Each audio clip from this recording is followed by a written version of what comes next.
welcome to Coffee with Shobha. మధ్యలో నాకు తెలుసు అండ్ చాలా మందికి తెలిసే ఉంటుంది.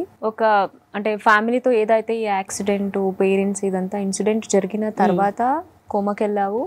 సో కోమా నుంచి అంటే ఎలా ఓవర్కమ్ అయ్యావు నువ్వు? బెంగళూరు తీసుకుని వెళ్ళారు వన్స్ పేరెంట్స్ డెత్ అయిన తర్వాత. అక్కడ కొన్ని ఇన్సిడెంట్ జరిగినాయి. మా ఫ్యామిలీలో ఒకరు ఉంటారు, పెళ్లి చేసుకుంటారు, ఈతం మామ.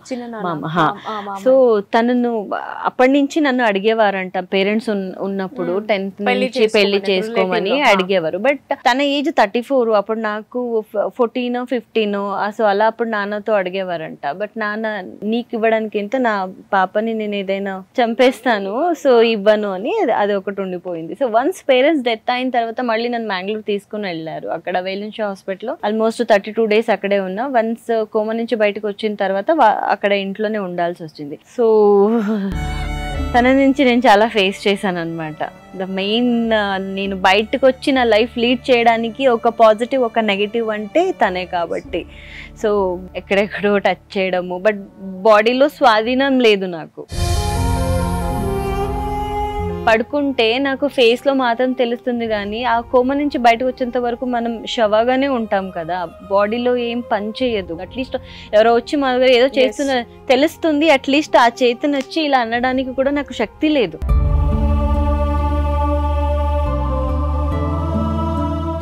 ఎవరికైనా అట్లీస్ట్ చేస్తున్నారు అంటే ఎవరైనా వినాలి కదా. అట్లీస్ట్ ఓకే నీ సమస్య ఏంటి, నీకు ఏం జరుగుతుంది, అట్లీస్ట్ వినడానికి ఒకరు ఎవరైనా ఉండాలి కదా. అక్కడ ఎవరు లేరు, వాళ్ళ లైఫ్ వాళ్ళు బిజీగా ఉన్నారు. అరే మా ప్రాపర్టీస్ ఎలా తీసుకుందాంలే, ఎలా ఏంటి, ఎలా దాంట్లోనే ఉండిపోయారు.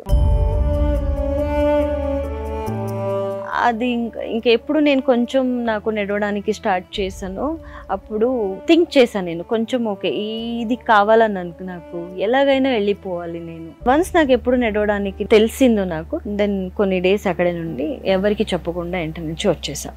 బెంగళూరు నుంచి బెంగళూరు వచ్చేసాను అనమాట. బెంగళూరు వచ్చిన తర్వాత ఏం తక్కువ ఉంటుందా, అయ్యయ్యో డబ్బులు కావాలి, డబ్బులు లేవు. 350 rupees రెడ్ బస్ లో వచ్చాను. ఈ రెడ్ బస్ కాదు, ఆ red bus Dakota express.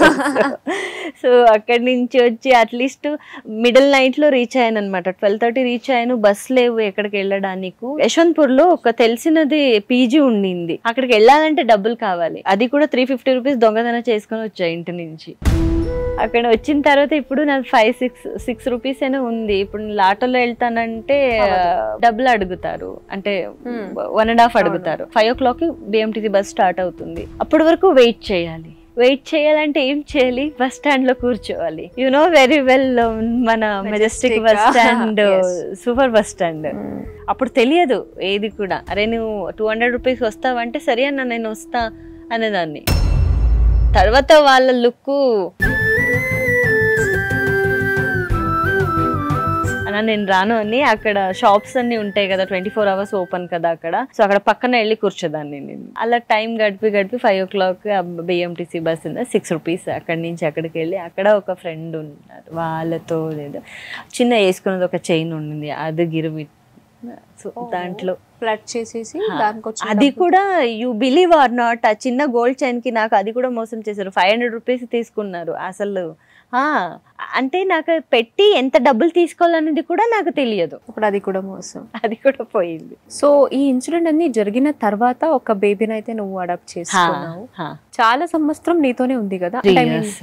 Big boss వెళ్ళక ముందు తనకి ఇక్కడ ఇది ప్రాబ్లం ఉండింది, అంటే థ్రోట్ ఇన్ఫెక్షన్ కాదు, అది నాకు తెలియలేదు తీసుకున్నప్పుడు. బికాజ్ అప్పుడంతా నాకు డబ్బులు ఉండేది కాదు కదా, వెళ్ళి ఏదో టెస్ట్ చేయించి అది ఉన్న దాంట్లో ఏదో చూసుకునేదాన్ని. వేరే అనాథాశ్రమంలో పెట్టి అక్కడ ఒక రూమ్ పెట్టి ఇంకొక నాయిని పెట్టి అంటే ఇంట్లో తీసుకొచ్చి చూసుకోలేదు.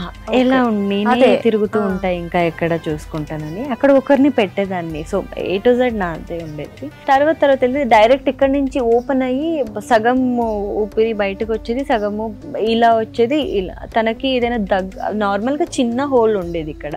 ఎప్పుడు కోల్డ్ కాఫ్ వచ్చినప్పుడు చిన్నపిల్లలకి తెలియదు కదా, సో వాళ్ళు తిరుగుతూ ఉంటారు అది ఇది అని. సో అప్పుడు ఎక్కువ అయ్యి అది కొంచెం తనకి ఊపిరి తీసుకోవడానికి బ్రీతింగ్ కి ప్రాబ్లం అయింది. ఒక ఆపరేషన్ కూడా జరిగింది, బట్ అవ్వలేదు.